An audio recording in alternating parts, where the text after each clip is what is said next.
This is the control panel for the heater and air conditioner system. Press this button to turn the system on. Press the sync button to synchronize all climate control settings using the driver control settings. If a passenger manually adjusts their temperature, they will exit sync mode. Press this button and the system will automatically regulate and maintain fan speed, airflow, and temperature. If fan speed, airflow mode, or defrost settings are manually adjusted, the system will switch from auto mode to your control. Use these dials to manually set the desired temperature for each side of the vehicle. Press this button to select from the available airflow modes.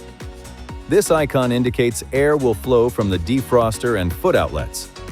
The arrows indicate whether the center and side vents or the foot outlets are active. Press this button to recirculate air inside your vehicle. This increases AC efficiency and helps to block outside odors. Press this button to draw in fresh outside air, improving your vehicle's defogging performance. If so equipped, press this button to set the air intake to automatic.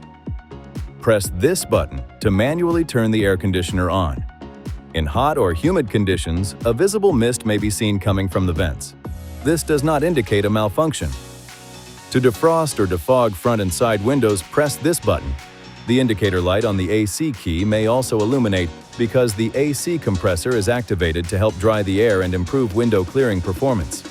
The air can still be fully warmed with the AC activated.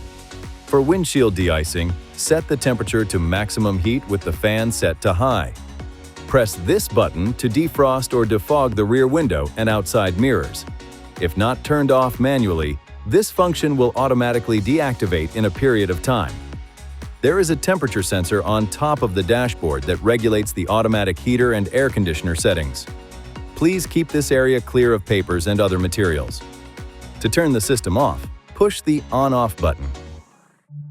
Please see your owner's manual for important safety information, system limitations, and additional operating and feature information.